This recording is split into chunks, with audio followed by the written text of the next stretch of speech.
We are back on Taking Care of Business on Kern Radio, News Talk 1180, 1230 KGEO, 1410 KERI, and now in Albuquerque, New Mexico on 1000 KKIM.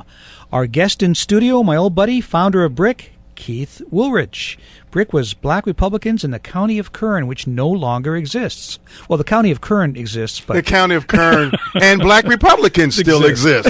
So, again, organizations come and go. And if the organization transcends itself, Marty, into something more than it is, that's fine by me as well. Mm-hmm. You know, that's fine by me. But, again, that's up to the members. That's up to the leadership. Again, my goal is to get the message that conservatism is not a bad word in the Black community or Hispanic community, Asian community, Sikh community, Indian community, that these values are the values that make this country what it is.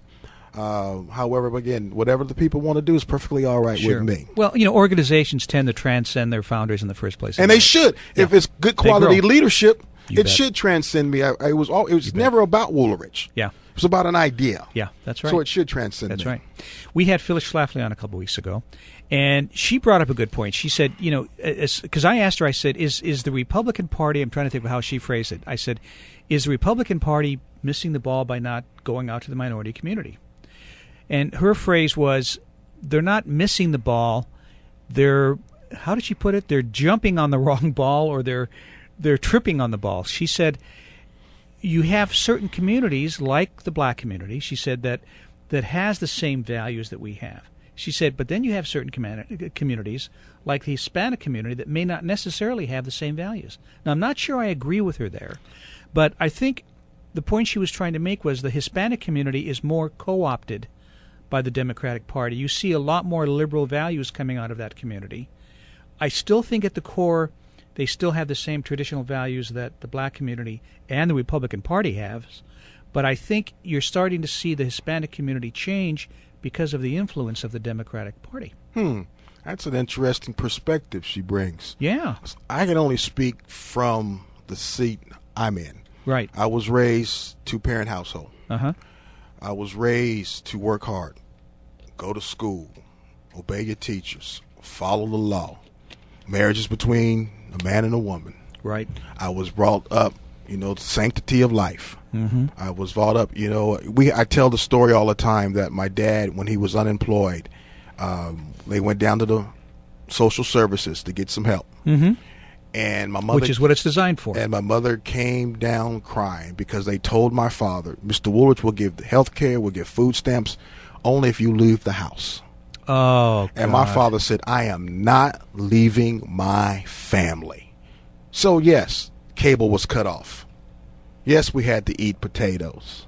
Yes, I couldn't join karate. I was thinking about that a couple of days ago. But my father, he's gone now, always told me, stay at home with your kids. You bet. Stay in school.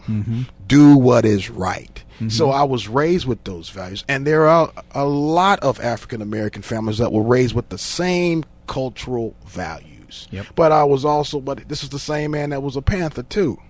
Oh, he was? Yeah. I didn't know that. So I wasn't raised, again, please understand, Ronald Reagan was a cuss word in my house growing up. Okay? That Reagan, you know what I'm saying? But those values of mom and dad and family transcended political party in my house. It was about being good folk.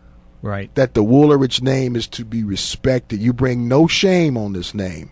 I can't tell you how many times my family said, boy, if I got to come up to this school, your behind will be mine. Oh, you bet. So that's the way I was raised. Now, excuse me, in certain areas, this is another point Phyllis had made. She said Illinois, which I didn't even hear about, she said Illinois, we just had some great victories, conservatives did, basically because of the Black community. She said there were 3 or 4 pastors that really railed against, you know, the liberal policies and brought in some conservative African Americans. Historically, who's been on the front line and the forefront of change in this country? Conservatives. Black folks. Well, black. Okay. Yes. Sure. Frederick Douglass. Yep. Ida B. Wells. Well, before Dr. King, don't forget Medgar Evers. even to some extent, Malcolm X. These guys were on the front line. They were first. This is not new for us. Standing up and saying no, that change needs to come. Guys, I guess I've been called one, to be honest with you. This is not new for us, and the black church has always been on the front line, to use the same word again. You know, that's where we met. That's where we gathered. That's where we got our information. That's where we got our instruction. That's where we got our encouragement. That's where we got our love. That's where we got our hugs, was in those pews. That's where we got our instruction. That's where we got our discipline. So the black church is one of those institutions that if you have no idea about, you would never know about. We're having a conversation with a good friend of mine, founder of BRIC, Keith Wolaridge. You know, it's Greg and I did a show just recently where I talked about a book that I'd written years ago, Downfall, Secularization of a Christian Nation. And the responsibility of the church in our society in early colonial days is to hold the state to moral accountability. The black church got that. Yes. Unfortunately, the white church lost it for the most part. Well, you know, again, the church, the body of Christ, has lost that. I think at this stage of the game, yes, but I think 20 years ago, the black church still got that. They still remembered that. We got that until, again, we want to stay on topic before the health wealth gospel has infiltrated our churches. But you go back from the times when they were on the plantation up through Dr. King. They were revolutionary. It was the black church who talked about we take care of our own, we take care of Christians, we love our fellow man. Yes, we may be persecuted, but we don't persecute. We got those principles. Right. And unfortunately, because of the secularization of all what's going on, we have to, I don't want to say get back to that, but there are some roots that we need to return to. Yeah, definitely. Now, this is a great segue here, and we're going to run out of time. We've gone through, you and I went through 22 minutes like, Wow. Yeah. Well, tape it for the next time. Yeah, there you go. So, this article by Bill Cosby that's creating all kinds of furor. Stir, right. Yeah. Well, one of the things he said is Muslims got it right. And he's right. He's direct. Yeah, because they're doing exactly what you're talking about that we used to do. Now we're letting society do it. This is what is happening. He refers to it in his article. If, I don't know, Shaquille, for lack of a better term, Jaheim is going out at 9:30 p.m., instead of saying, boy, bring your behind back in his house, mama is saying, be careful. What does that mean? That's a permission slip. Yep, exactly. When the Muslims are saying no, you will pull your pants up, you will obey the law, you will do what you need to do, you will keep the family name intact and in order. We have gotten lazy in that area, so Mr. Cosby was correct. We are giving these young people permission slips to do what is not right. And we have gotten lax as a culture. Yes. Because it's true. I got a whipping by Mrs. Mellon growing up. It did take a village to raise this child who you see now. I wasn't always this way, Marty, by the way. It took a village. It took Mr. Peters, he's gone on, Mr. Thomas, Mr. Hale, Mr. Willis. I can go on and on and on and on. Those people loved me. So they made sure I would do nothing to tarnish the Wolaridge name, their name, our fellowship's name. Does that make any sense what I'm saying? Yeah, and let me expand on that a little bit, because you know what it is? There was a great article in Time magazine about 25 years ago talking about the fact that we now have a society of moral relativity. There is no right and wrong. So the Christian values excuse me, of right and wrong are no longer the forefront of our society. Right. It's moral relativity. Moral relativity. And that's the difference, because moral relativity says, hey, if you want to go out at 9:30, go ahead. Christian values say, you be at home with your kids and your wife.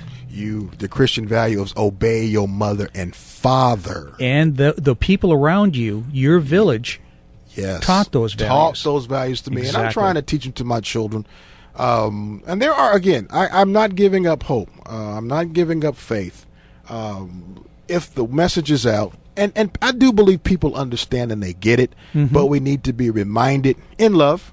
Yes. But at time with a stick Say, look, we are not going to put up with your foolishness. This is what Mr. Cosby was saying. Don't blame the school if you refuse to go to the parent-teacher conference. Right. You are getting the notes. There are ample opportunities for you to meet with that teacher and principal to make sure Johnny is doing what he needs to do in the classroom. Don't jump on the teacher. You know this boy cuts up. If he cusses you out, you know what he's doing to the teacher. Exactly. So we have to take a personal responsibility in and of ourselves to clean up our own community.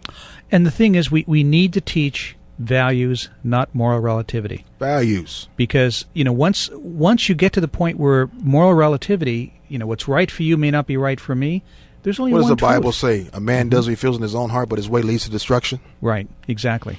We are seeing that come true and to pass. Definitely.